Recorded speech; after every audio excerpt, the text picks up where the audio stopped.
우선의 제3과 성령과 교회, 여러분들이 교재를 좀 펴놓으시고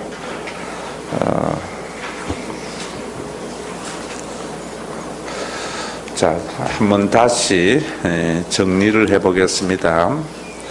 우리 기독교가 뭔가? 성경을 믿는 종교가 기독교입니다. 근데 오늘날 성경을 믿는다고 하면서 성경을 자의적으로 해서 인간 중심의 종교를 참 많이 만들어내요. 그래서 이 신과 회복 있는 잔치는 정말 성경에서 말하는 그 부분을 우리가 정확하게 본질적으로 알자, 이런 말이에요. 그리고 가장 중요한 것이 이제 구약에 있는 출애굽의 사건, 구원의 그 하나님의 사건인데요. 그 구약 성경을 배경으로 했던 이스라엘이 자꾸만 인간 중심의 종교로 바뀌는 거예요. 그래서 구약에서는 모세오경을 중심으로 한 하나님의 나라를 분명히 하나님께서 인간들에게 선물로 주었는데 이게 자꾸 바뀌기 때문에 선지자들이, 하나님의 영감을 받은 선지자들이 그 모세오경 출애굽의 사건을 중심으로 해서 또 신명기를 중심으로 해서 이스라엘 백성들에게 깨우칩니다. 그런데 그들이 듣지 아니하기 때문에 예언을 하신 거예요. 그 예언이 뭐냐면은 하나님의 아들이 너희 가운데 와서 정말 하나님께서 원래 만드셨던 그 하나님의 나라를 너희 가운데 이루게 해줄 것이다 라고 예언을 해놓은 거예요. 그래서 그 구약의 예언대로 예수님이 이 땅에 오신 거예요. 그래서 우리가 예수를 믿는다는 말은 말로 예수를 믿는다 말하는 게 아니에요. 또 우리가 교회에 다닌다고 예수를 믿는 게 아니에요. 예수를 믿는다는 의미를 모르기 때문에 신앙생활이 하나의 종교생활로 종교생활이 되어버리는 거예요. 그래서 예수를 믿는다는 것은 제가 여러분들에게 말씀을 드린 대로 예수님은 구약의 선지자들이 예언하였던 그 메시아 그리스도이심을 믿는 거예요. 그러면 예수님을 그리스도이심을 믿는 것은, 예수님이 그리스도이심을 믿는다는 것은 첫째는 예수님이 하나님의 아들이심을 믿는 거예요. 그 하나님의 아들을 믿는다는 것은 우리가 생각하듯이 그 하나님의 아들이라는 것은 신의 아들이 되어서 초자연적인 능력을 가지고 우리에게 원하는 바를 이루어주는 그 예수님을 믿는다는 것은 한국 사람이 생각하는 하나님, 신의 아들에 대한 개념이라 말입니다. 유대인들은 사무엘상 7장, 사무엘하 7장 이하의 나단의 신탁 때문에 내가 하나님의 아들이라고 하면은 이분은 성전을 건축할 자이구나, 이렇게 믿는 거예요. 그래서 지금 우리 한국의 기독교인들이 예수를 믿는 사람들은 기도해가지고 인간이 할 수 없는 어떤 초자연적인 능력을 가지고 자기가 원하는 바를 이루려고 하는 것은, 예수님을 하나님의 아들로 믿기는 믿는데 한국 사람식으로 이해해서 믿는 거란 말이에요. 성경적으로 제대로 믿으려면은 예수님이 하나님의 아들로 믿는 사람은 예수님이 어떤 성전을 건축했는가, 그 성전의 건축에 대한 이해가 바르게 되어져야 돼요. 그리고 유대인들 중에는 하나님의 아들로 예수님을 배격한 이유는 예수님이 지으시는 성전의 건축과 예수님이 말씀하시는 성전, 그들이 기대했던 성전의 건축과 예수님이 만드신 성전의 건축이 달랐기 때문에, 그들은 구약에 있는 그 성전과 그 안에 행하여지는 그 제사의 본래의 의미를 알지 못하고 겉으로 드러난 형식만을 그들은 지키려고 했던 거예요. 그래서 그들은 돌로 지은 솔로몬의 성전과 같은 성전을 잘 짓고 그 안에 제사를 잘 드리고 종교 생활을 잘하면 하나님께서 자신의 민족을 세계의 가장 으뜸이 되는 민족으로 만들어줄 것이라고 기대를 했단 말입니다. 오늘날도 우리가 예수를 믿는 사람들이 예수 믿으면은 우리가 교회당 건축을 잘하고 또 교회에서 행해지는 여러 가지 종교적인 예전을 잘 지키고 또 우리가 여러 가지 헌신하고 봉사하면은 하나님이 우리 민족을 세계의 가장 우수한 민족으로 만들어주고 우리 집안을 흙수저에서 금수저로 만들어주는 것은 유대교가 지향하는 바하고 같은 거예요. 그런 것들에게 예수님은 뭔가 하면은 구약의 성전은 그런 것이 아니었다. 구약에서 행하여지는 제사는 그런 형식적인 것이 아니었다. 라고 말을 하면서 자기 자신이 제물이 되어서 온전한 성전을 건축한 겁니다. 그래서 여러분들이 이런 부분에 대한 것은 좀 생소하기 때문에 이게 생소하면 안 되거든요. 기독교의 본질이기 때문에. 그래서 여러분들이 어렵게 느껴지는 거예요. 어려운 것이 아니고 생소한 거라면.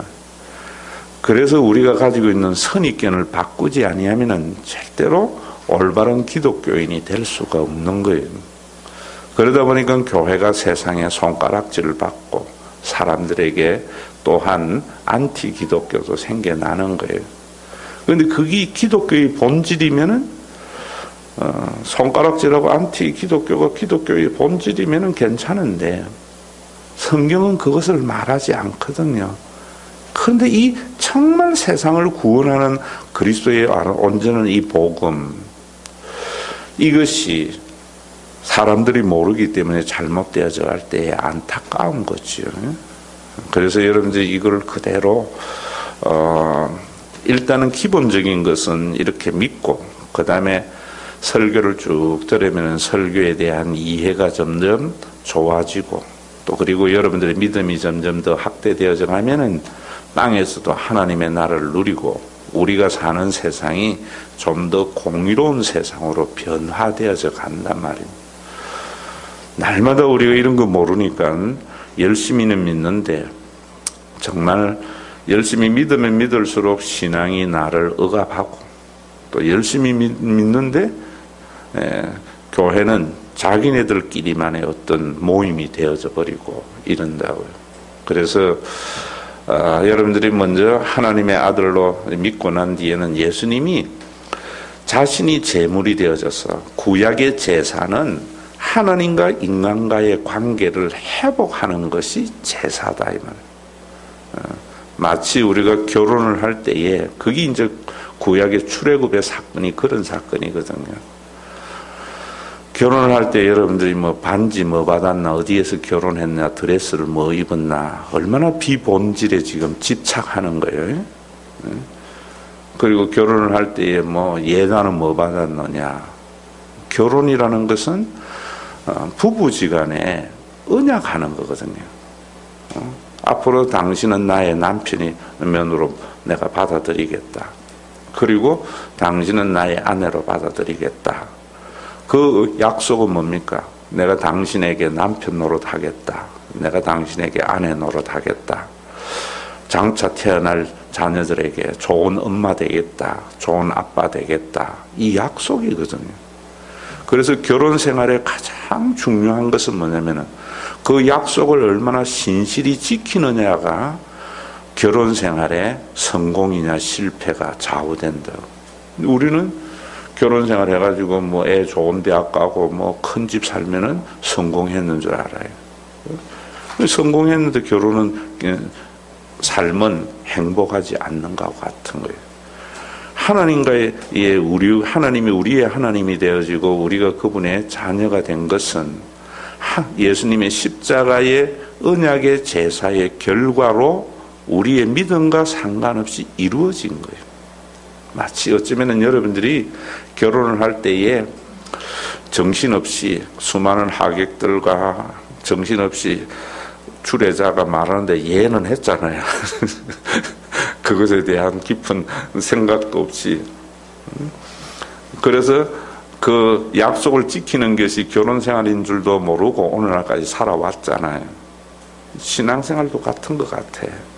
그런데 좀 더 그것이 결혼 생활에 가장 중요한 것이고 그것이 관계를 형성하는 데 가장 중심이었다는 것을 알면은 좀 더 돈독한 관계의 삶을 살았을 거예요.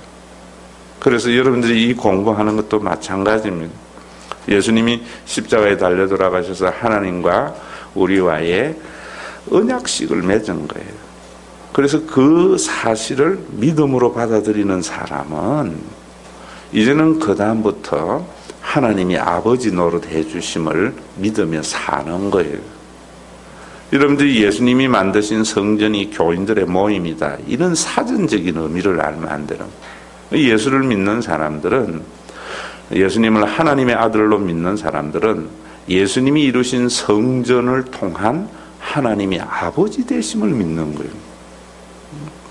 여러분들이 결혼 생활을 잘 하려면은 남편이 남편 노릇 잘하고 아내가 아내 노릇 잘하고 아내가 엄마 노릇 잘하고 남편이 아버지 노릇 잘하면은 그것이 결혼 생활의 온전함이지, 남편 돈 많이 벌어오고 아니면 그런 게 아니란 말이에요. 신앙생활도 마찬가지. 신앙생활도 여러분들이 그저 교회에 왜 나오는가, 또 왜 11조 해야 되는가, 왜 선교해야 되는가, 뭐 이런 거는 알지 못하고 그냥 그 본질은 알지 못하고 형식에 매여 있다 보니까 내가 하나님이 이루신 그 구원을 누리지도 못하고 또 하나님의 나라가 교회 안에 이루어지지도 않는 이런 비극적인 신앙생활이 우리 가운데 많이 있던, 그저 우리가 믿는 대로 이래 믿어도 천국 갑니다. 천국은 가는데 땅에서 하나님의 나라를 누리는 그 축복을 누리지 못하고 간단 말이에요.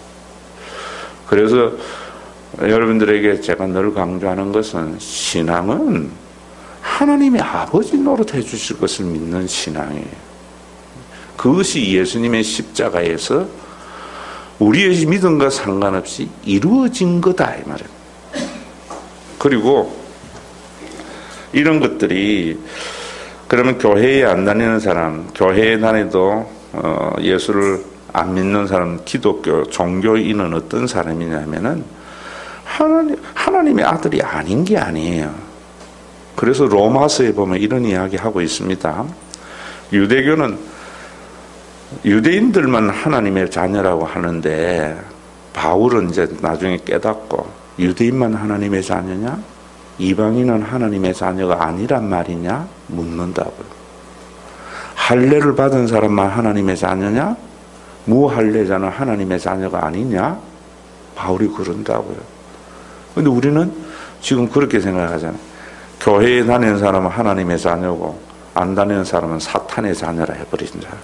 이분법적으로. 이거는 교회가 기성교회가 되어지면서 종교 기관이 되면서 그 종교의 기관을 활성화하고 종교적인 목적을 이루기 위해서 만들어낸 거예요. 유대교와 같이.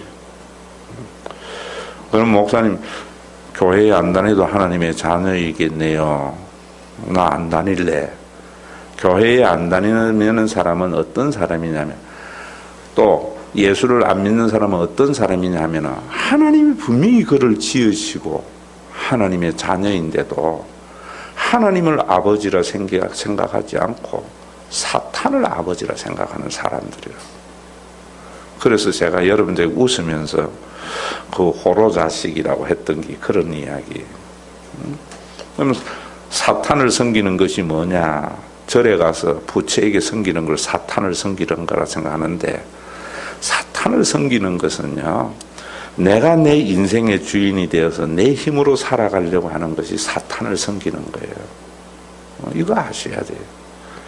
교회에 다니면서도 내가 능력을 키워서 내가 내 생명의 안정과 행복을 도모하고 살려고 하면은, 하나님은 내 능력을 키워주는 하나의 도구로 생각한다면은 사탄의 자식이라고. 사탄의 자식이 아니라 사탄의 영향력 안에 있는, 사탄의 미혹에 넘어간 사람들이라고. 그런 사람들이 얼마나 우리 속에 많아요. 진정한 하나님의 자녀는, 예수를 믿는 사람은 내 힘으로 살아가려고 하지 않고 하나님이 아버지 노릇해 주심을 기대하며 사는 삶이라고요. 그러면 우리가 사탄의 유혹에 넘어간 사람과 하나님의 진정한 자녀, 하나님의 아버지 노릇해 주심을 믿는 사람의 삶의 차이는 뭐냐면요, 사단의 유혹에 넘어간 사람들은 많은 것을 소유하는 것이 인생의 목적이에요. 우리 예수 믿는 사람들 그런 사람 참 많지요. 남들보다 더 많이 소유해야만이 내 삶이 안전하고 행복하다고 하는 것, 다 사탄에 넘어간 거예요. 하나님이 아버지 노릇해 주심을 믿는 사람들은 어떤 사람이냐, 하나님께서 일용할 양식, 우리 찬송은 그러잖아요. 지금까지 지내온 것 주의 크신 은혜고, 주님 앞에 가는 그날까지 하나님이 내 길을 인도하실 것을 믿는 삶, 이게 하나님의 자녀예요. 이런 사람들은 자신의 수고를 누릴 줄도 알고 나눌 줄도 아는 삶. 여러분, 이 세상에 어떤 사람들이 어떤 사람들이 존재해야 되겠어요? 남들보다 더 많이 소유하는 사람들, 남들보다 더 많이 소유한 것을 복이라고 하고 그것을 선이라고 생각하는 사회가 돼야 되겠어요? 아니면 자신의 수고를 누릴 줄도 알고 타인과 나눌 줄도 아는 사람들이 모여 있어야 하나님의 나라가 되겠어요? 우리가 기독교인이니까 우리 스스로 한번 반성해 보자고요. 오늘날 우리 기독교인들은, 아니 나는 더 많은 것을 소유하는 것이 삶의 하나의 목적인지, 아니면 내 수고를 누릴 줄도 알면서 나눌 줄도 알면서 사는 삶을 사는지 우리가 한번 생각해 보라고. 우리가 후자의 삶을 살지 못했던 것은 그동안에 복음을 제대로 못 들었기 때문에요. 그렇죠? 예수 잘 믿으면 남들보다 더 많이 소유한다는 것이 그게 복이라고 생각했기 때문에 우리가 그런 삶을 지향해 왔다. 그래서 교회가 세상을 구원할 능력도 세상과 교회가 구별되지도 않는 이런 모습이 우리 속에 있었다. 자, 그러면 여러분들이 이게 예수님이 이 땅에 오셔서 이루신 구원의 사건이에요. 근데 예수님은 이러한 삶을 우리가 살도록, 자, 그래서 하나님의 아들이, 그분이 우리 가운데 오셔서 이룬 과거의 2000년의 역사의 사건, 그것은 우리의 믿음과 상관없는 사건이고, 그것을 내가 믿음으로 받아들여서 하나님이 아버지 노릇 해주심을 믿을 때에 그 과거의 그 사건이 나에게 실존적인 삶이 되는 거예요. 예수님이 이루신 구원이 나의 삶에 구원이 된단 말입니다. 마치 이런 것은 그게 이제 예배고 성찬식이고 이런 건데, 이런 거하고 같은 거예요. 우리나라가 1945년 8월 15일 날 일본에서 해방이 됐죠. 그거는 내 믿음과 상관없는 역사적인 사실이에요.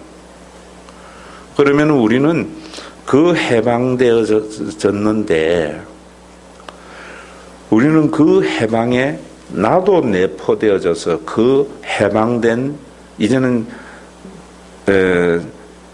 자유의 나라 대한민국의 국민이 된 것에 대한 삶을 살아가는 것이 독립된 우리들의 삶의 모습이라고. 그럼 대한 독립을 이룬 것에 대한 우리의 삶을 누리고 사는데, 우리가 그것을 알지 못하고 늘 식민지 근성으로 우리 속에 얼마나 많이 식민지 근성이 남아있어요.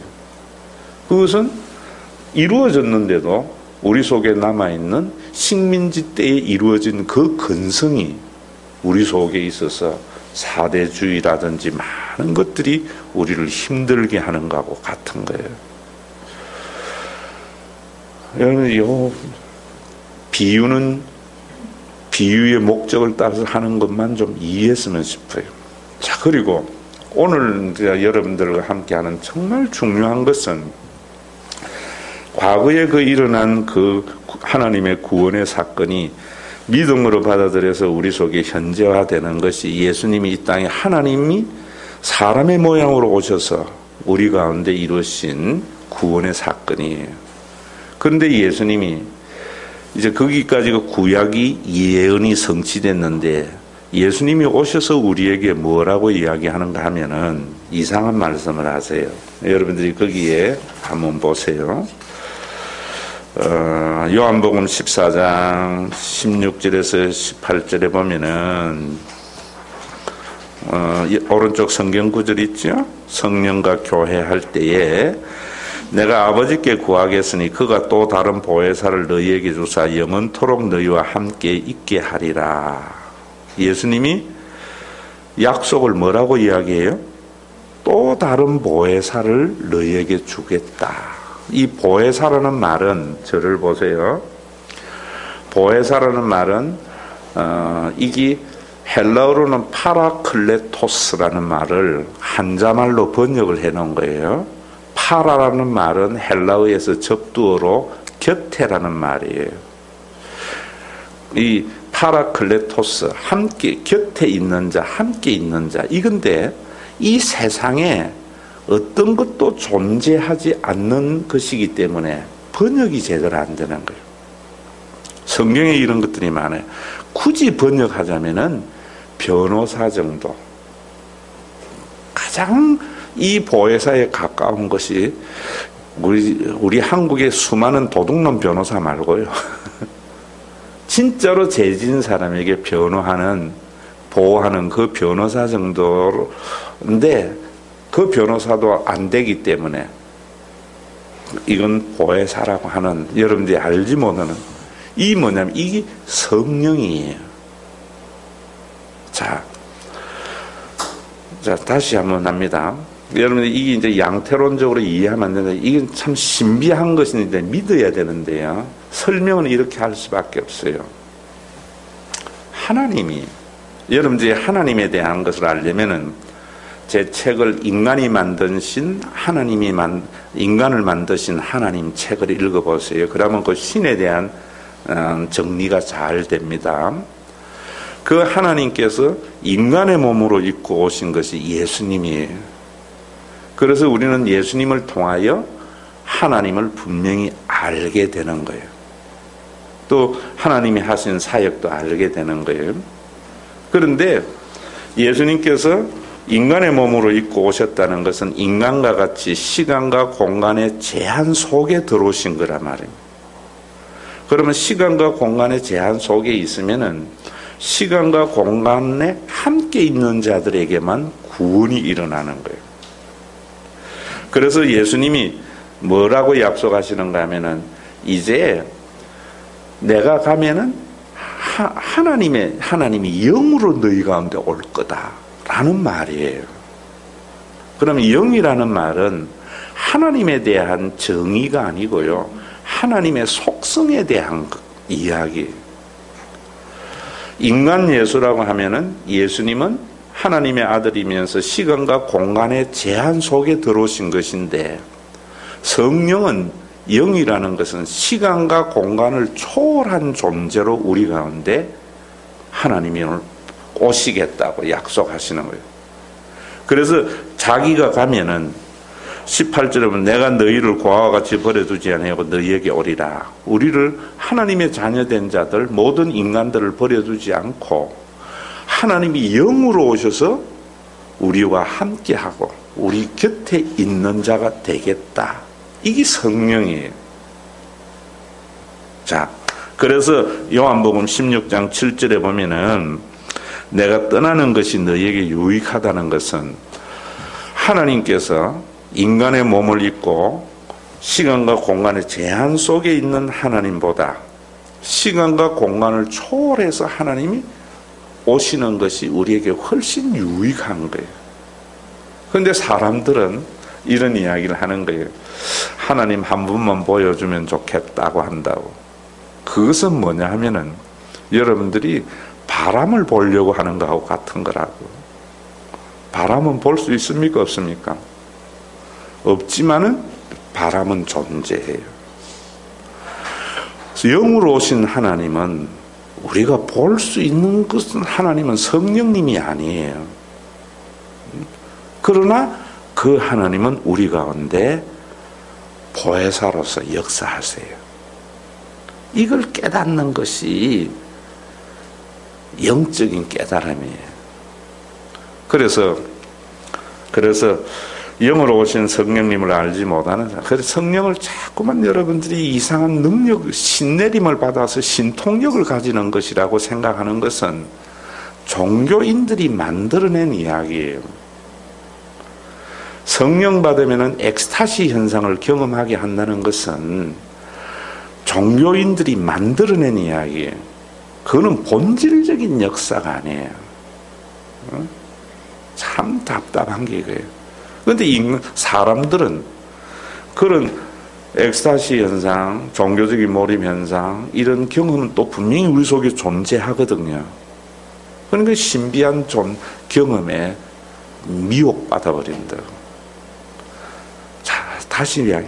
하나님은 영이시라고 이야기를 하는 것은 요한복음에 하나님은 보여지는 것이 아니다.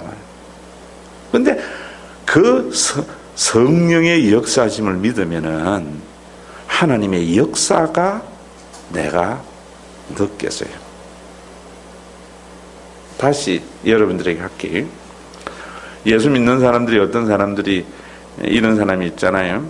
여러분들이 이렇게 살아온 것은 자의적이든 어쨌든 간에 하나님의 인도하심으로 살아온 거예요. 하나님의 인도하심으로. 또 우리가 여러 가지 어렵고 힘든 일들이 우리 속에 생기는 것은 인간의 죄성이 낳는 삶의 결과들이에요. 자, 이거 여러분들 잘 아셔야 돼요. 하나님이 우리에게 죽음을 가져다 주는 것도 아니고 슬픔을 가져다 주는 것도 아니에요. 그것은 인간의 죄성의 결과인데 그런 세상 속에 하나님은 우리를 보호해 가세요. 그런데 여러분들에게 다시 이야기하면은 목사님 우리 속에 이런 일들이 일어나는 것이 뭐냐? 하나님의 인도하심을 성령이 함께 하심을 믿지 아니하고 남들보다 더 많이 소유하려고 하는 사탄에 미혹된 사람들의 삶 때문에 인간이 고통이 생긴다. 에레미야는 그렇게 이야기하는 거예요. 여러분들이 차를 바로 몰고 가는데 상대방이 중앙선 넘어와가 내 차를 부딪혔다. 이건 하나님이 하신 것이 아니에요.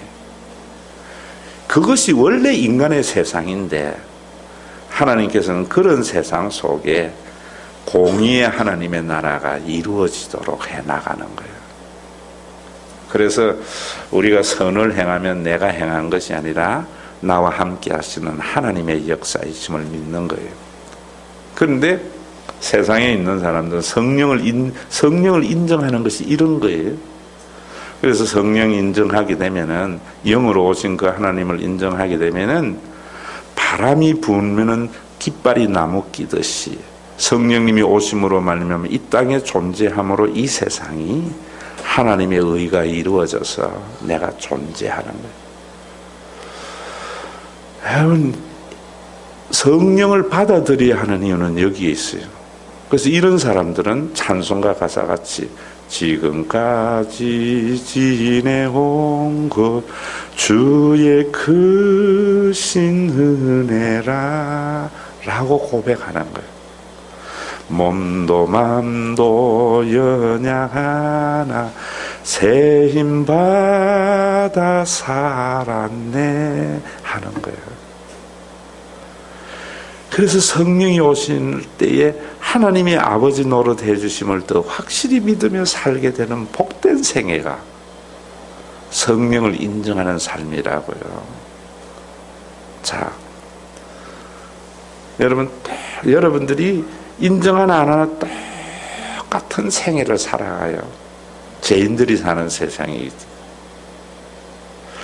그런데 예수님이 성령을 보내어 주어서 하나님이 나에게 아버지 노릇을 해주시는 것을 믿음으로 받아들이는 순간 여러분들이 내가 산 것이 아니라 하나님의 은혜로 살았다 하고 감사가 생기는 거예요. 똑같은 일을 경험하고도요, 다 어떤 사람은 다르잖아요. 원망하고 불평하고. 성령이 이 땅에 오시고 그것을 우리가 예수님이 보내주신 것을 인정하는 것이 뭐다 하는 것을 알지 못하고 하기 때문에 분명히 성령의 역사하심으로 그런 삶을 사는 것이 있는데 그 삶 속으로 들어가지 못하는 게 안타까운 거예요. 들어가지 못하고 뭐 하는가 하면은 사탄의 유혹에 넘어가서 원망하고 불평하고 살아간단 말이에요. 이 시간 여러분들이 오늘 이 신과 회복 있는 잔치를 하면서 이곳까지 와야 하는 이유는 또 예수님이 하나님의 아들이고 그분이 십자가에 달려 돌아가서 하나님의 아버지 되심을 믿고 또 예수님이 우리에게 성령을 보내어 주신 것이 2000년 전에 성령이 이 땅에 오셔서 우리와 함께 하시는 것을 믿어야 하는 이유는 이 삶 때문이에요. 교인들 중에서도 얼마나 그런 사람 많아요. 언제만 감사하는가. 교회 와가지고 탁 밴드 치고 뭐 이래가지고 지금까지 지내온 것하고 많은 사람들이 찬양을 할 때 열광할 때 그 순간만 그래. 여러분들이 인정을 하게 되면은 그런 찬양으로 우리의 감정을 불러일으키는 것이 아니라 우리의 매일의 삶 속에 그러한 감사가 넘치는 삶, 그것이 2000년 전에 예수님이 영으로 하나님이 우리 가운데 오셔서 이루신 그 삶의 임마누엘을 받아들여야 되는 거예요. 그래서 누가복음 24장 49절에 보면은 볼지어다 내가 아버지께 약속한 것을 너희에게 보니 너희가 위로부터 능력을 입히올 때까지 이 성에 임하라. 위로부터 능력을 입힌다고 하니까 저를 다시 보세요. 성령이 오면은 하나님으로부터 큰 권능을 받아가지고 그 능력이 내 삶의 어떤 문제를 해결해 나가는 초자연적인 능력. 그래서 그때부터 손만 얹어도 병 낫고 전부 잘못 해석하는 위로부터 임하는 능력은 시간과 모든 공간을 초월하는 인간의 역사, 인간이 만들어낸 삶을 초월하는. 그래서 사도행전 1장 8절도 얼마나 우리가 많은 오해를 해요. 오직 성령이 임하시면 너희가 권능을 받고 예루살렘까지 온 유대와 사마리아와 땅끝까지 이르러 내 증인이 된다 라고 할 때에도 초자연적인 능력이라고 생각합니다. 성령의 능력은 하나님의 구원의 역사를 받아들임으로 말미암아 우리 가운데 입히우는 능력인데요. 그 능력은 어떤 능력이냐 하면은 내 자녀만을 귀하게 여기던 사람이 내 자녀의 소중함과 함께 다른 사람의 자녀를 소중하게 여길 수 있는 능력이 성령의 능력이에요. 자기만 알던 사람이 타인을 볼 줄 아는 것이 성령의 능력이에요. 여러분들이 살면서 어려운 일을 당했을 때 내만 그렇다고 생각했는데 성령의 능력을 입히우면은 내만이 아니라 세상이 다 그런 것이구나 하는 것을 알고 하나님의 은혜를 깨닫게 되는 것이 능력이라고. 이 성령을 자 이제 여러분들 이 부분은 참 예민한 문제예요. 이 성령을 예수님이 약속을 하시면서 뭐라고 하는 그 뒤에 넘겨보세요. 여자들과 예수의 어머니 마리아와 예수의 아우들과 더불어 마음을 같이 오로지 기도에 힘쓴다. 그 다음에 자, 이 말이 왜냐하면 자, 저를 보세요. 예수님이 십자가에서 하나님의 자녀가 되는 제물이 되어주시고 부활하셨어요. 그리고 뭐라고 하는가 하면 내가 너에게 성령을 보내어 준다고 약속을 하셨어요.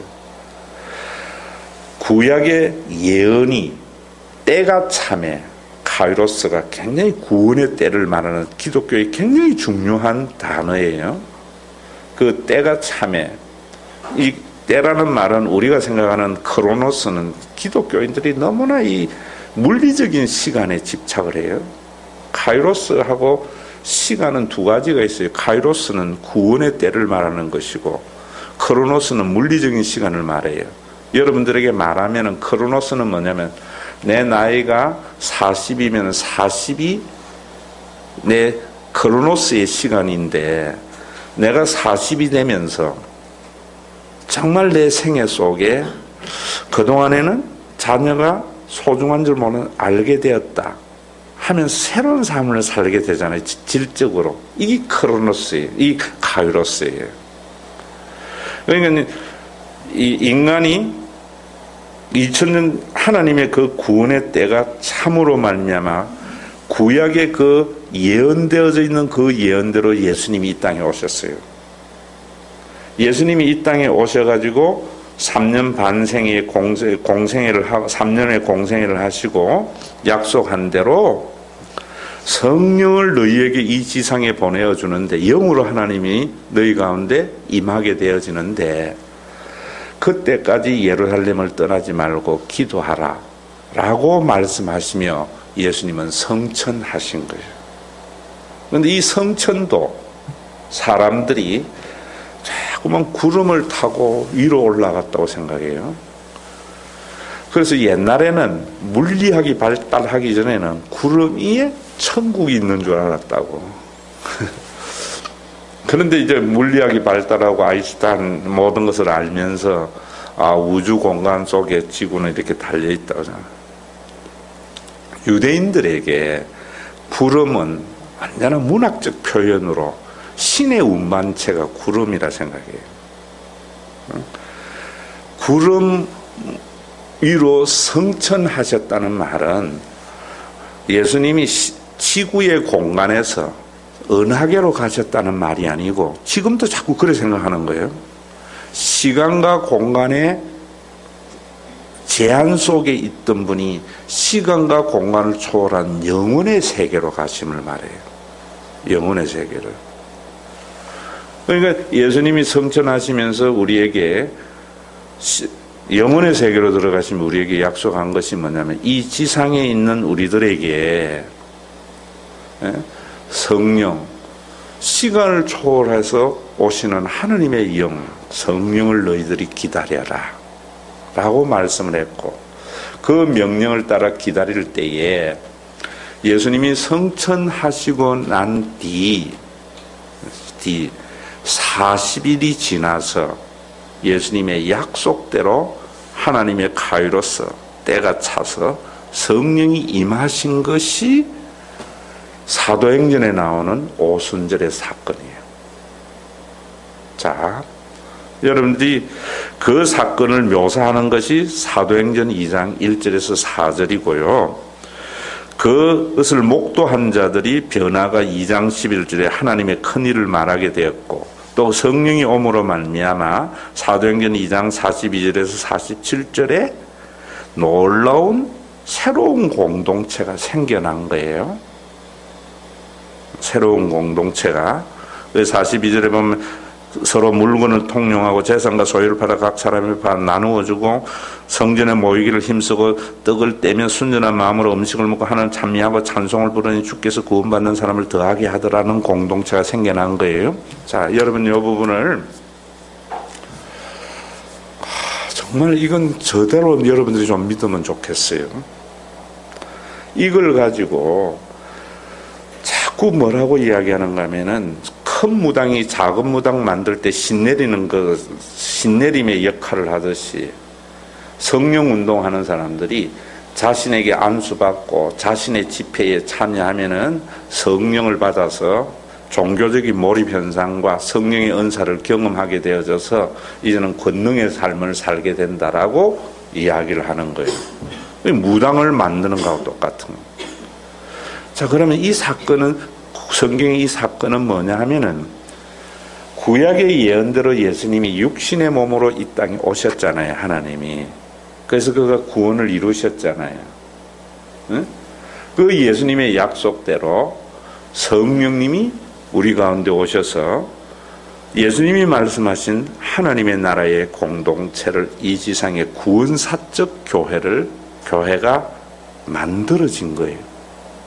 여기까지가 성경이에요. 그러면은, 자, 우리가 뒤에 이제 예수님을 믿는 사람들은, 요건 여러분들이 정말 조금은 철학적 개념으로 좀 이해하면서 듣는, 형이상학적으로 좀 개념을 이해하면서 듣는 게 나아요. 자, 예수님이 십자가에 달려 돌아가시고 난 뒤에 지금도 필리핀에는 고난절이 되면은 자신의 몸을 십자가에 못 박아야 안 박는 퍼포먼스가 있어요, 없어요? 있어요. 몸을 학대하고 자기 몸을 십자가에 못 박는 거. 그것이 우리가 예수님의 죽음에 동참하는 게 아니라 말입니다. 예수님의 십자가의 죽음에 동참한 그것은 예수님께서 제물이 되어서 이루신 거예요. 그러면 그 사건을 받아들이는 사람은 그 이루신 사건의 결과를 받아들이는 것이 우리란 말이에요. 이 말 이해되세요? 자, 지금도 성령을 맨날 받아가지고 초대교회의 모습을 우리 가운데 재현하자는 것은 뭐하고 같은가 하면은 예수님과 같이 십자가에 날마다 못 박아 죽자 하는 거하고 같은 내용이라 말이에요. 여러분 말 이해되세요? 이해하셔야 돼요. 이거 이해 못하면 여러분들이 자꾸만 무당적인 신앙을 가지게 돼요. 자, 다시 정리할게요. 너무나 중요해요. 자, 우리나라가 일본에서 1945년 8월 15일 날 독립을 했어요. 그러면 우리는 매일 그 독립이 우리 속에 날마다 일어나야 되겠어요? 그것이 재현되는 게 아니라 이제는 우리는 그 사건대로 우리는 자주 독립국가로서의 우리의 삶을 살아가는 것이 우리가 그 독립의 영향을 우리 속에 재현하는 거잖아요. 예수님이 십자가에 달려 돌아가심으로 하나님이 우리의 아버지가 되신 것은 예수님이 역사에서 이루신 사건이에요. 그러면 우리는 예수님과 같이 날마다 십자가에 못 박는 것이 아니고 그 사건이 가져온 결과를 받아들여서 그 삶을 살아가는 거예요. 영향력대로. 똑같은 거예요. 오순절에 성령이 불같이 기도하는 그들에게 예수님의 약속대로 우리 가운데 오신 거예요. 그러면 그 사건을 계속 재현하려고 하는 것은 뭐하고 같은 거예요? 십자가에 맨날 죽으려고 하는 것 같은 거란 말이에요. 성령님이 오셔서 만드신 초대교회의 놀라운 이 구원의 사건을 우리가 그대로 재현하는 것이 아니라 우리의 삶에 새로운 공동체를 만들어가는 거예요. 자, 이것을 모르고 교회가 초대교회로 돌아가자 하니까 이단이 생겨나는 거예요. 초대교회는 뭐, 그러니까 여러분 두 가지가 생겨나는 거예요. 하나는 뭐냐면은, 성경 봐라. 오순절에 성령이 임하니까 불같이 임하여서 바람 같은 소리가 나고 불의 혀같이 갈라짐을 바라보면서 그다음부터 방언이 일어나고 많은 이런 이야기들이 있다. 지금도 그런 것들을 계속 성령 강림 기도회 하고 성령 운동하고, 이거는 예수님의 십자가의 죽음을 재현하려고 하는 거하고 똑같은 거란 말이에요. 자, 그리고 그 성령님이 우리 가운데 오셔서 성령의 공동체인 교회를 만드셨어요. 그것은 예수님의 십자가를 통하여 하나님이 우리의 아버지 되신과 같은 사건이에요. 그럼 사도행전의 2장에 있는 이 교회는 하나님의 나라의 원형을 우리 지상에서 보여준 사건이에요. 응? 하나님의 나라의 원형을. 자, 그러면은 우리는 이 지상에서 육을 가지고 있는 인간이란 말입니다. 이것이 교회에 어떻게 우리 속에 성령이 오셔서 우리 속에 이러한 교회의 모습을 우리가 이루어 갈 것인가 라는 생각을 해야 된다.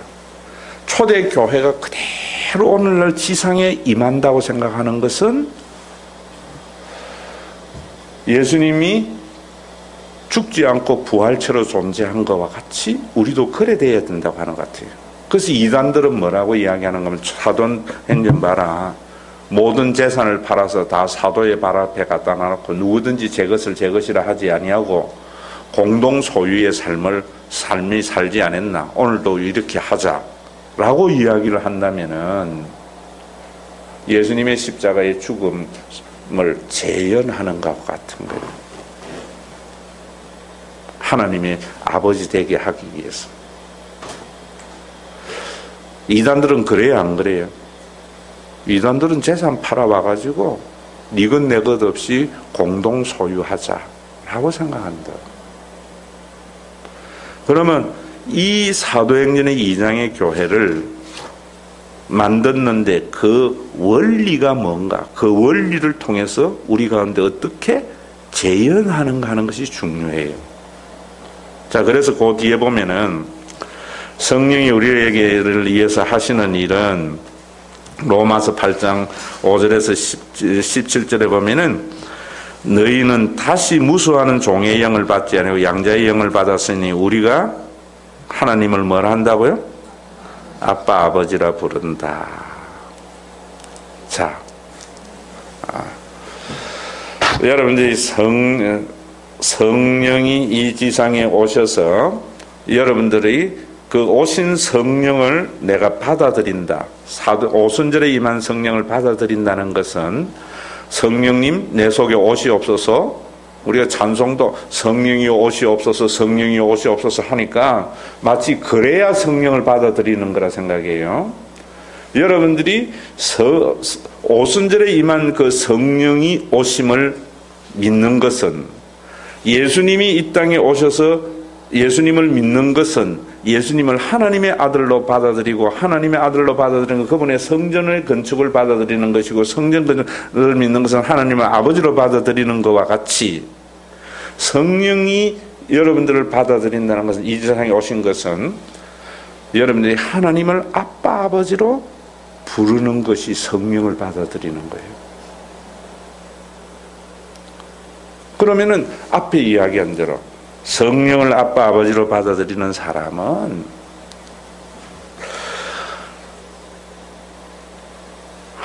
이제 하나님의 나라의 상속자가 되는 거예요. 그래서 거기에 자녀이면 상속자가 된다고. 아들의 가장 중요한 것은 상속자예요. 그리고 갈라디아서 5절에도 보면은 4장 5절에도 보면 아들이면 그 아들이 하나님의 나라로 하나님으로 말미암아 무엇을 받을 자라고요? 하나님의 나라를 유업으로 받을 자다. 자,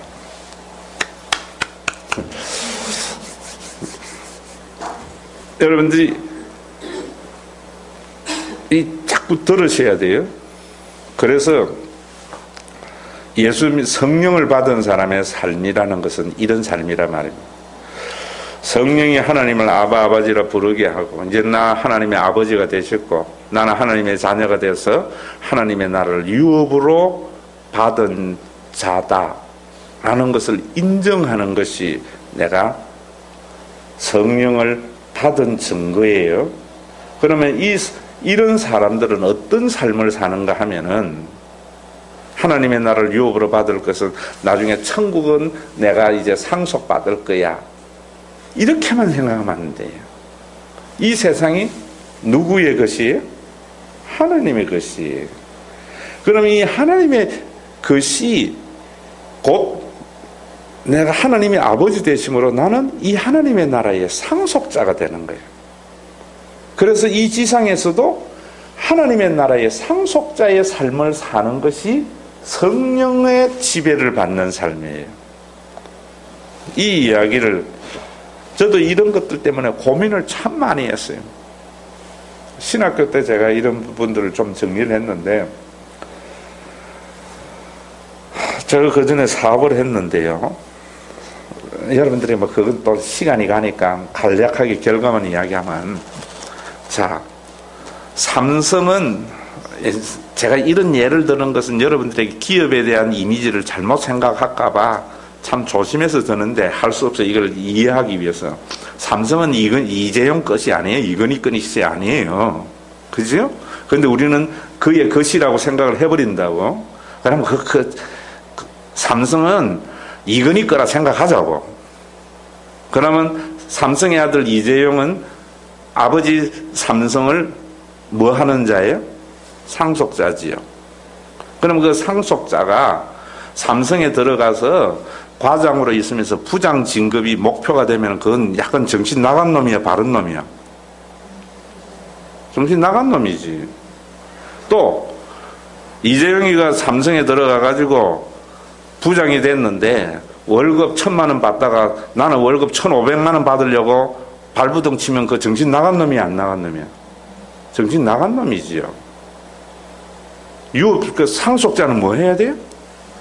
내가 직급이나 월급이 중요한 게 아니고 아버지로 받을 이 회사가 잘 되는 게 목적이 돼야 돼요. 그래서 회사에서 서로 싸우고 이러면 싸우지 마. 좋은 회사는 서로 자기 역할을 하면서 상대방 이런 것을 즐거워하는 것이 유업을 받을 자예요. 그러면 이 온 세상이 죽어서 가는 천국 말고요. 이 온 세상이 누구의 것이에요, 우리는? 창조주 하나님이기 때문에 하나님의 것이에요. 그러면 우리는 1차적으로 이 세상을 유업으로 받을 자이기 때문에 이 세상이 다 아버지 건데 여러분들이 여기에서 남들보다 좀 더 높은 자리에 올라가려고 세상 살아가는 것은 이재용이가 부장 따려고 회사 다니는 거하고 같은 삶이란 말입니다. 얼마나 웃기는 거예요. 성령의 지배함을 받는 것은 뭐냐면 이제는 남들보다 좀 더 소유하고 남들이에 좀 더 군림하고 이러는 것이 중요한 것이 아니라 아버지가 지은 이 세상 그 속에 하나님의 자녀 모든 사람들이 화목하고 아름답게 지내는 것이 우리의 삶의 목적이 되어야 된다. 신앙의 목적이 이거고 성령의 지배를 받는 것이 이런 삶이란 말입니다.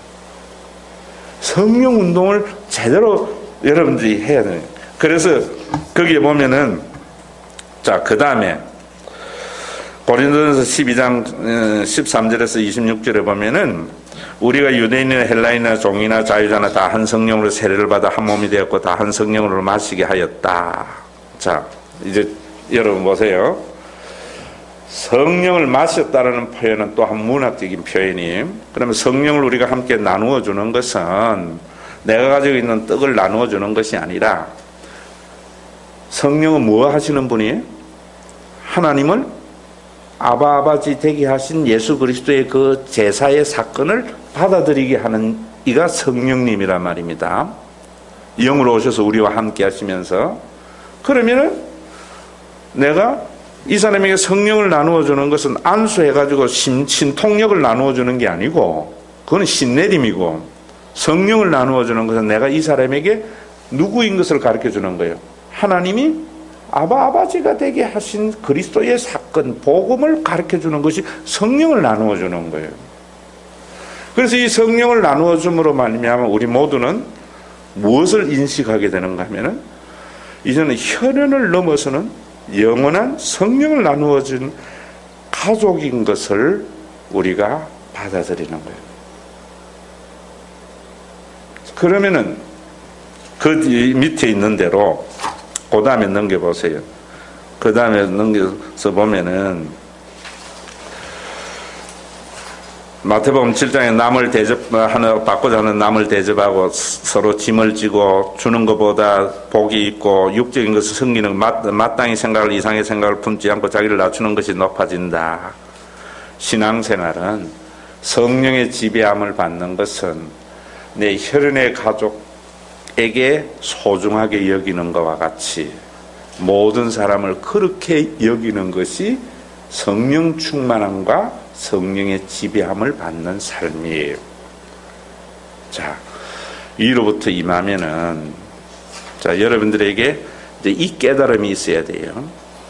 이걸 알지 못하고 자꾸 이러다 보니까 교회가 세속적인 교회가 되어버립니다.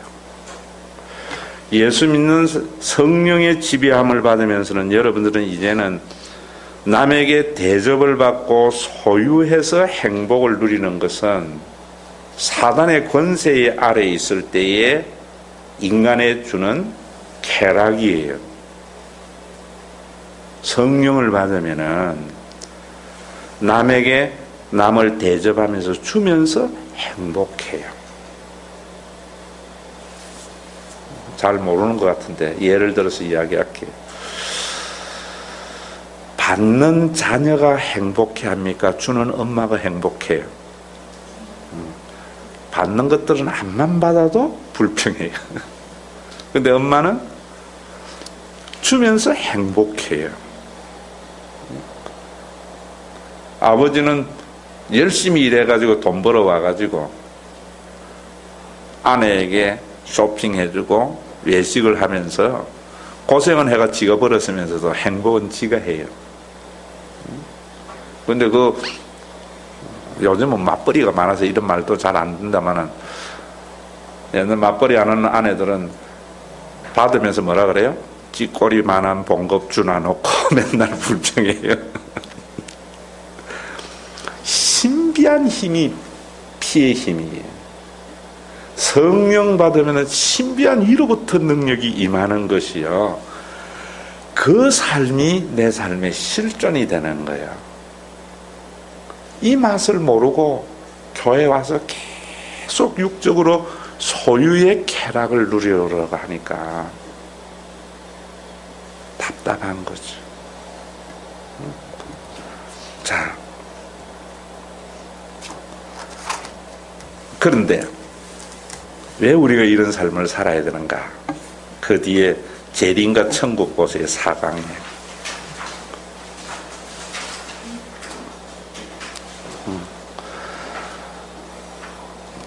자,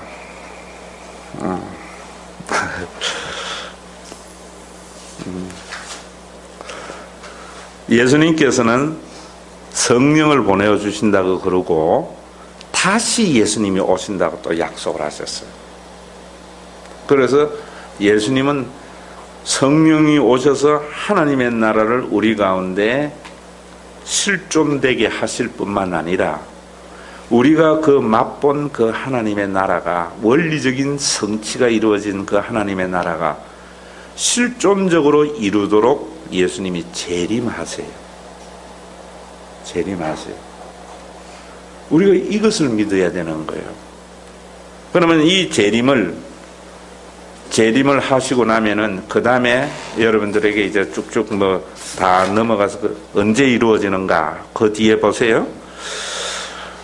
시간과 장소는 몰라 때를 말하는 것은 잘못된 거예요.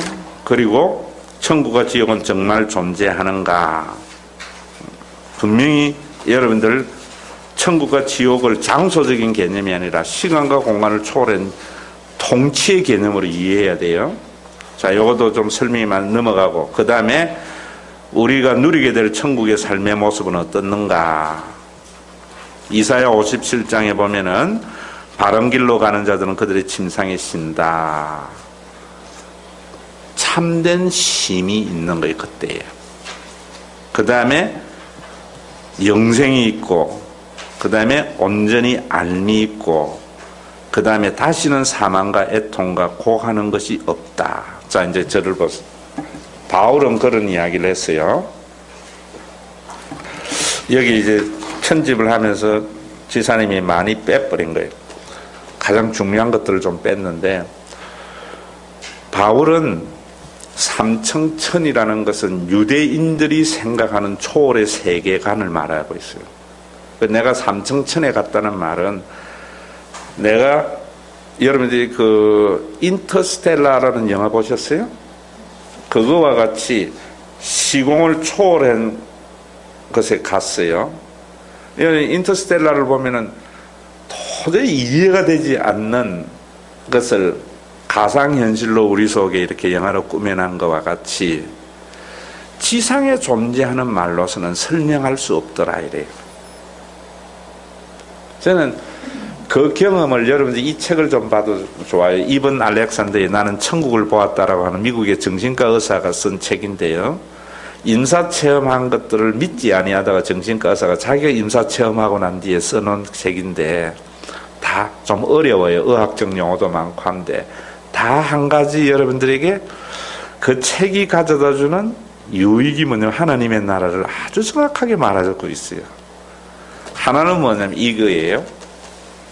자기가 그것을 가봤더니만 우리 서지원 집사가 여기 있고 나는 여기 있어요. 집사님과 나와의 사이에 뭐가 있어요? 공간이 있죠. 또 내가 말을 할 때에 이 말은 공간과 시간을 통해서 전달이 되어져요. 그러면 이 공간과 시간의 간격 때문에 변화가 일어나는 거예요. 그래서 우리가 말을 할 때에는 전체를 말할 수 없잖아요, 항상. 그러니까 오해가 생겨요. 그래서 인간에게는 이 지상에 살면서 갈등과 많은 이런 것들이 발생해요.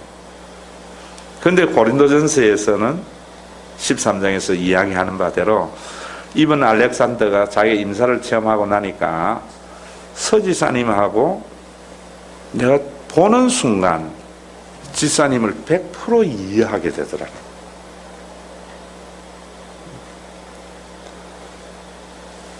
그때는 우리가 부분적으로 하나 그때는 얼굴과 얼굴을 맞대야 할 듯이 말이 필요가 없을 정도. 그게 온전한 연합이 재림이. 목사님이 이해 안 되는데 대단히 궁금한데 좀 더 설명해 주세요. 이런 분은 빨리 죽어보 마라. 우리 지상에서는 그래서 제가 여러분들에게 이야기할 때에 우리는 시간과 공간의 제한 속에 있기 때문에 이해하려면 안 돼요. 여러분들 부부지간에도 이해시키려고 말하다가 더 큰 싸움 나요, 안 나요? 더 큰 싸움 나지. 이해시키려면 하지 않고 믿으면 돼요.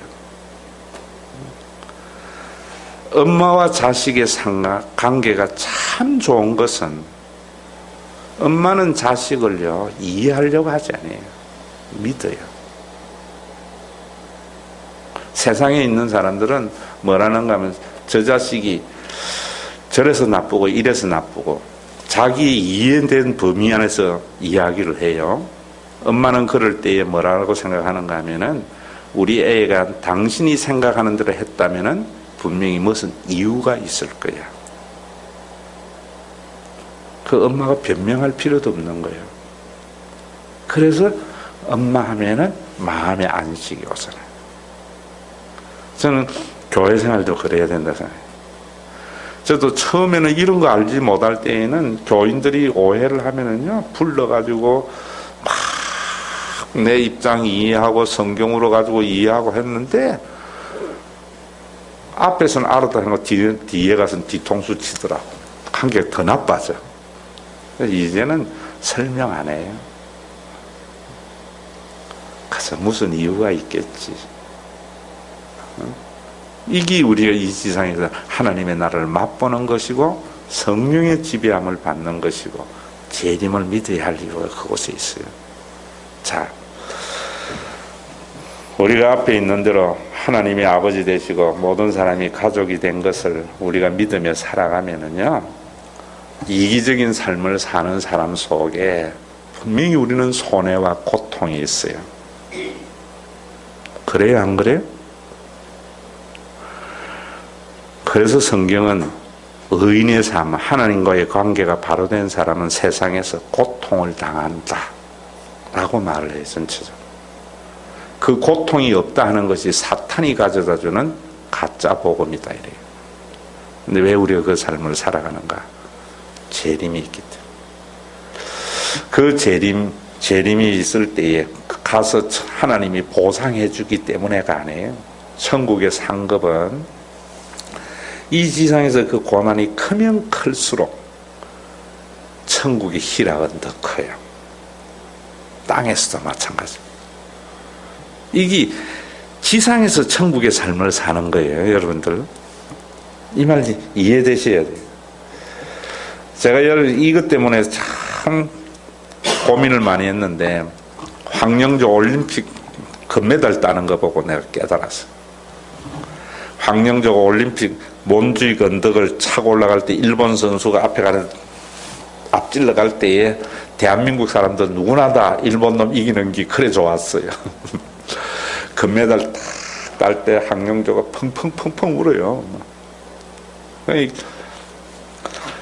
인터뷰하는 PD가 가서 이야기할 때에 왜 그래 우느냐 하니까 모르는 건 지 수준에서 이야기하는 거예요. 금메달 따서 이제 엄마 고생 끝났다. 그것 때문에 기뻐하는 줄 알고 물었는데 황영조가 한다는 소리가 자기가 이렇게 눈물 흘리는 것은 삼척과 태백에서 운동했더라고. 그때 이야기할 때에 그 산악도로를 뛰어갈 때에 얼마나 힘들었으면은 자동차가 뒤에 지나가면 뛰어가서 죽고 싶었다는 거예요.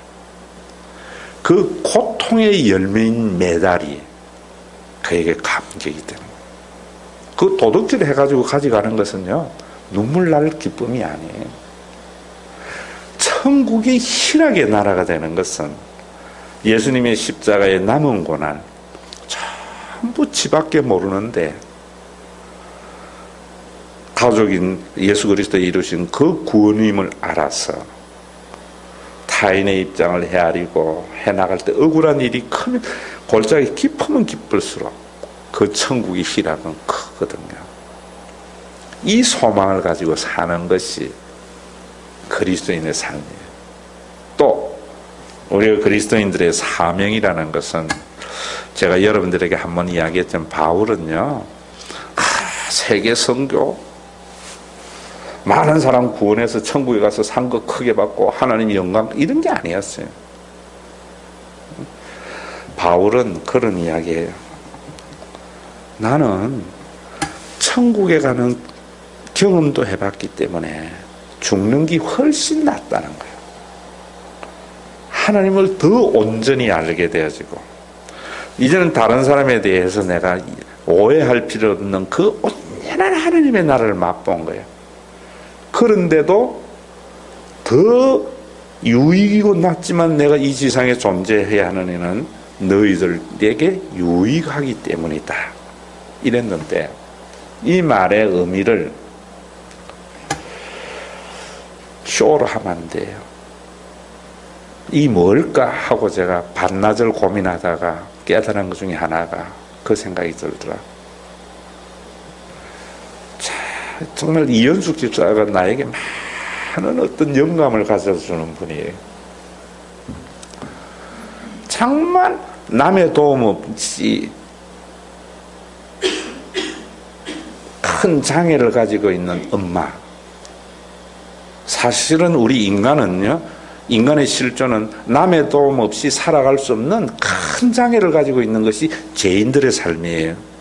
그래서 인간은 혼자 못 살아가잖아요.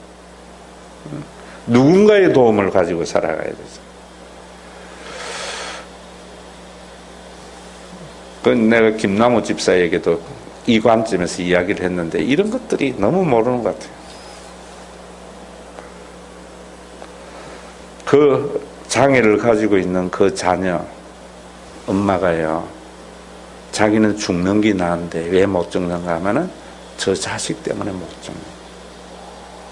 엄마가 살아야 할 이유는 그 자식 때문에 못 죽는 것과 같은 것이 이 지상에서 그리스도인들의 사명이에요. 세상의 모든 사람이요, 저는 볼 때 그래요. 지 혼자 못 살아가요. 그래서 수많은 사람의 케어를 받으면서 살아가는데 그걸 모르고, 장애를 가지고 있는 자는 그것도 모르고 엄마의 손길을 받으면서 은혜도 모르고 살듯이 그 사람들에게 하나님의 은혜의 손길, 그것 때문에 내가 이 지상에 살아야 되는 거예요. 가끔 제가 예전에 이번에 내가 또 크게 깨닫고 회개한 것 중에 하나가, 하나님, 우리 신과 회복이 있는 교회는 주님의 재림의 날까지 올바른 복음을 선포하는 교회로 존재하기를 바랍니다 라는 생각을 가지고 목회 비전도 쓰고 했었는데 회개했어요. 뭐든지 죽어야 새로 살거든요. 우리 교회가 이 세상에 존재해야 하는 이유는, 우리 교회에 정말 내가 개척한다고 할 때 대학교에 있다가 쫓아와서 목사님 반주해줬던 호정이가 내 출혈로 지금도 온전하지 못하고 존재하거든요.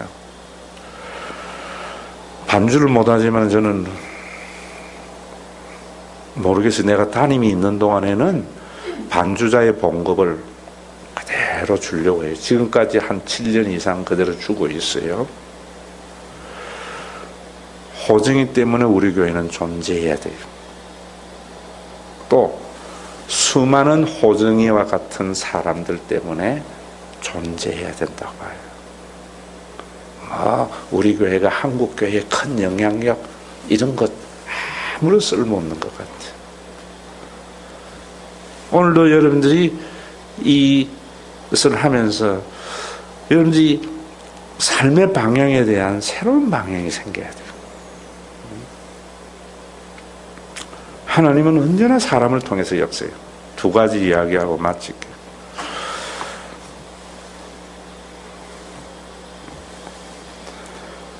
대학교에 있을 때에 우리 교회 이제 지금 가고 다른 교회 다니는 분인데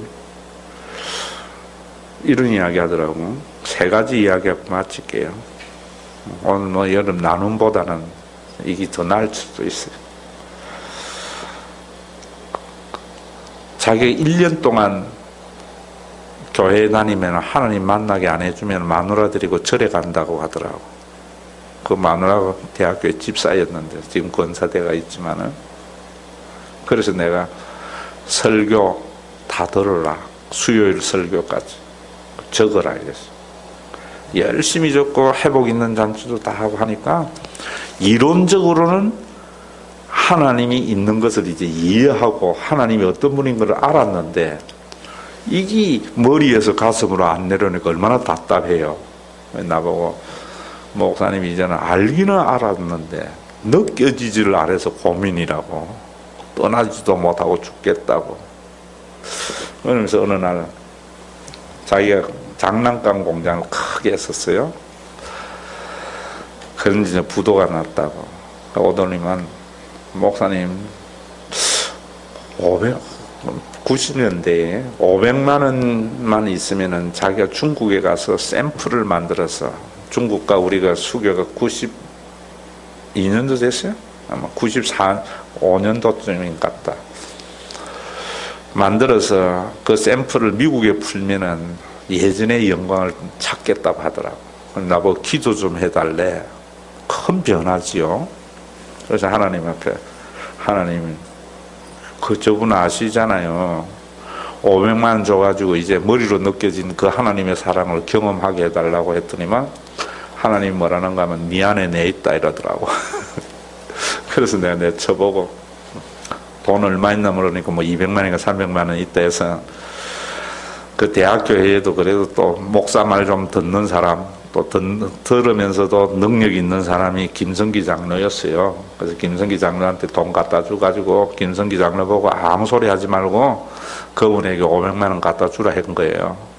그러니까 갖다 주니까 이분이 한다는 소리가 난리가 난 거예요. 뭐 전화가, 목사님 하나님 살아 계신다는 거예요. 기도의 응답으로. 여러분, 우리 하나님은 언제나 우리 속에 거하시면서 우리를 통해서 역사하세요. 혼자 사는 게 아니에요. 지금까지 잘 믿어요. 조지 뮬러가 5만 번의 기도의 응답이 있었는데 그걸 적어놨는데, 하루는 쌀이 다 떨어져가 2,000명이 이제 굶어 죽어야 돼. 내일부터 하나님 앞에 하나님 쌀 주세요 했더니만, 그 다음날 노 신사가 2,000명이 한 달 먹을 양식을 싣고 와가지고 고아원에 내려놓고 갔어요. 그걸 기도 응답이라 그래요. 쌀독에 먼지가 변해서 쌀이 된 게 아니에요. 하나님은 하나님의 영이 함께하는, 성령이 함께하는 자들에게 하나님 노릇해 주셔서 이 지상이 하나님의 나라가 이루어지게 해나가는. 그런데 우리는 자꾸만 쌀독에 먼지가 변해서 쌀이 되게 하시는 하나님만 믿지. 왜? 지가 하나님 노릇 안 하려고. 교회가 하나님 노릇 안 하려고. 사명이라는 게 이런 거예요. 오늘 여러분들이 성령과 재림에 대한 이야기를 마무리 짓는 이야기가 이 이야기. 우리 교회에 나오지는 않지만 안수 집사가 있어요. 11조도 보내고 해요. 서울대 내 조카인데 서울대 경제학과 나와가지고 행시, 사시 다 됐어요. 뭐 가장 요직만 돌아다녀. 법무부 뭐 과장, 뭐 청와대 민정수석실, 뭐 지금도 대검에 가장 중요한 자리 있어요. 근데 내가 이제 외삼촌이니까 사시가 돼가지고 서울 남부지청에서 발령받았다고 인사 왔더라고. 그래서 내가 물었어요. 나 뭐야 하나님의 은혜로 된 줄 아냐 하니까 은혜로 됐대.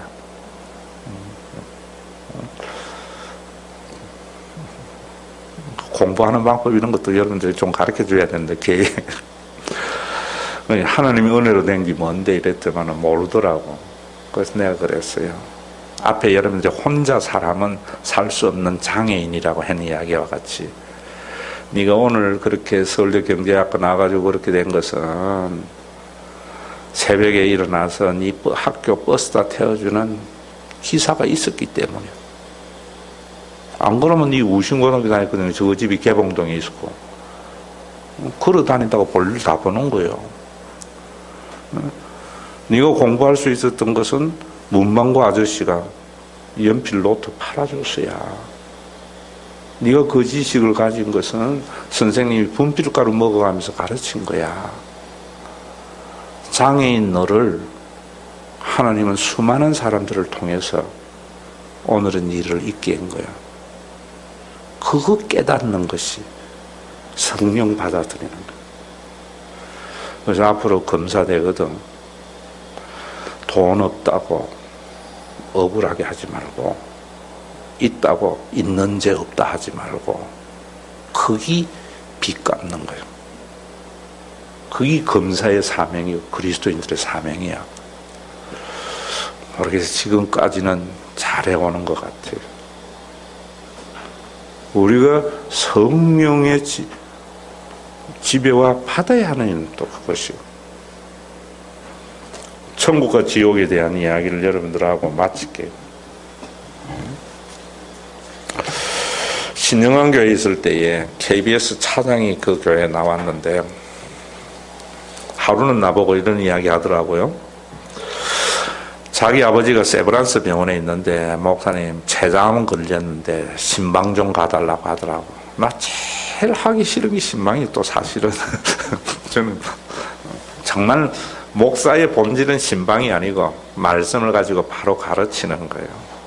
왜냐하면 자꾸 가서 여러분 대부분 목사님들이 신방이 뭔가 유력한 자들에게 가가지고 교회에 기여하게 하잖아요. 정말 신방은 없는 사람들에게 필요한 건데 어려운 사람들에게 그거 가서 그런 거 할 때 책 한 자 더 보는 것이 수많은 사람들에게 유익이 되잖아요. 저는 사실 의미가 있어야 움직이는 사람이거든요. 성질이 좀 못됐어. 무의미한 건 왜 해야 되는 이유를 꼭 찾아서 해야 돼요. 그 이제 아버지 그렇다니까 간다고 그랬어요. 그러니까 한다는 소리가 뭐라고 하는가 하면은 자기 아버지는 그 신촌 위에 봉은사라는 큰 절이 있어요. 이대위에 그 절에 법사래. 법사가 뭐 하는 거라 하니까 법사가 자기가 한국으로 치면 평신도, 우리 기독교에서는 평신도 신학자 같은 사람이더라고. 아버지가 국문학자로서 한문을 많이 알기 때문에 웬간한 스님들보다 불경을 더 잘 알고 평생을 거기에 기회가 살았다더라고. 참 그림 안 그려지더라고. 근데 기독교인들이 이럴 때 용감해. 왜 그림 안 그려져요? 목사가 채장만 걸려있는데 스님이 와서 목탁 두드리는 것은 도저히 용납 못하면서 스님에게 가서 예수 믿으라는 것을 지극히 당연하게 생각하는 너무나 일방적인 기독교인들 많잖아요. 그런데 와서 한다는 소리가 그 아버지를 가는데 자기 동생이 능곡의 어떤 교회의 안수 집사인데 어제 그 목사님이 와가 예수 믿으면 천국 가고 안 믿으면 지옥 간다고 해가 아버지가 지금 뿔이 이만큼 나가 있대요. 내가 가서 뭐 능력이 있어가지고 기도해가 췌장암 고쳐줄 것도 아니고 마지막에 이제 말기 췌장암 환자에게 할 말은 그 말밖에 없는데 그래도 간다고 그랬죠. 갔는데 문을 열고 딱 들어가니까 아들이 들어가니까 엄청 반가워해요. 내가 딱 들어가니까 그분이 그래도 뭐 돈은 닦은 것 같아. 나 어디 가서 목사로 잘 안 보거든요. 목사인 줄 알고 눈을 딱 감더라고. 그래서 내가 가서 손을 잡으면서 그랬어요. 박 선생님, 내가 우리 박 집사 아들에게 좋은 이야기 들었다고. 선생님은 평생 불교의 기에서 불경을 누구보다도 잘 알고 높은 경지 있는 이야기 들었다고. 목사들 잘 그런 소리 안 하잖아요. 그러면서 우리가 같은 종교인으로서 좀 일찍 만났으면 참 좋았을 텐데 법사와 목사는 여러분들 우리가 자꾸 좁게 가져가니까 너와 나가 있는 거예요. 성경을 크게 가져가면 다 하나예요. 선인과 목사도 종교인이라는 테두리에 묶으면 하나잖아. 또 우리는 같은 편은 자기도 모르게 좋아하는 습성이 우리 속에 본능이 있잖아요. 그러니까 이 사람이 실눈을 뜨고 보더라고. 그럴 때에 내 이야기하면 안 되고 사람은요. 저는 여러분들이 너무나 이뻐요. 여러분들 나를 좀 싫어할 것 같아. 왜냐하면 여러분들 내 말을 들어주고 나는 말하니까 여러분들이 좀 그렇잖아. 먼저 들어줘야 돼. 그러니까 불교가 뭐냐고 하니까 이 사람이 또 지 전공은 다 말하려고 하잖아. 목사는 성경 이야기하면 막 열나면서 이야기하듯이 어찌 다 이야기하겠느냐고 하더라고. 그래서 성경 공부할 때에도요, 질문이 강범위하면 상대방은 대답을 못해요. 그럴 때 좁게 물으면 돼. 윤회설이 맞느냐고 하는 거 맞다더라고. 그럼 뭐 여러 가지 윤회에 대한 내가 아는 상식 정도로 이야기하더라고. 다 들어주고 난 뒤에는 선생님 기독교는 뭔 줄 아느냐고 하니까 자기는 기독교 잘 모른대. 그래서 내가 기독교는 예수 믿으면 천국 가고 안 믿으면 지옥 갑니다. 실망하는 눈초리를 보이더라고. 그래서 내가 그랬어요. 여러분, 진리는 인간이 몰라요. 왜냐하면 진리는 우리가 아는 것은 속성이에요. 하나님을 절대로 몰라요. 하나님의 속성을 아는 거죠. 그래서 신학교 가도 하나님 가르쳐 주는 것이 아니라 하나님의 속성을 가르쳐 주는 거예요. 진리가 아니냐 맞느냐는 것은 진리 자체를 가지고 논쟁해 가지고는 몰라요. 속성을 가지고 보면 알아요. 진리는 보편성이 있어요. 보편하지 못하면 진리가 아니에요. 오늘날 목사님들의 설교가 보편적이지 못해요. 또 진리는 상관성이에요. 여기나 다 여기는 진리인데 여기는 아니면은 아니에요. 진리는 유익성이에요. 그래서 그분에게는 유익성을 가지고 이야기한 거죠. 선생님이 말한 대로 윤회설이라면은 윤회설이면 좋겠다고 이랬다. 목사가 그러니까 이 사람이 끔찍 놀래지. 왜? 그래야 선생님이 희망이 있고 나도 희망이 있지 않느냐고. 예수 믿고 천국 가고 안 믿으면 지옥 가는 것이 진리라면은 선생님은 큰일이고 나는 괜찮지 않겠느냐고.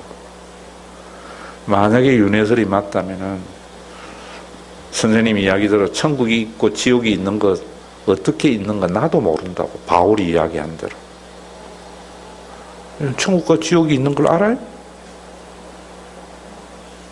목사님 이상한 말 하네 이런데 나도 몰라요. 믿어요. 안 주고받는데 어떻게 알아요? 나는 천국과 지옥이 있음을 믿는 사람이지 아는 사람이 아니거든요. 그래서 내가 믿고 주고받는데 없어. 그럼 나 본전입니다. 있으면 얼마나 큰 다행이에요. 충격받았어요. 진짜로 예수 믿으면 천국 가느냐 하더라고. 왜 가느냐 해서 뭐 간단하게 이야기했더니만 자기도 어릴 때에 교회 좀 다녔대. 그러면서 지금도 4주를 가까이 하게 하면 찬양이 있느냐? 있다고 하니까 그거 좀 불러달라고 예수님 영접하고 3일 있다 죽어가지고 저 송추에서 인령 넘어가는데 보면 왼쪽에 변전소가 있는데 거기 선산이에요. 거기 장례를 내가 치루어줬는데 봉원사 스님 한 분 왔더라고.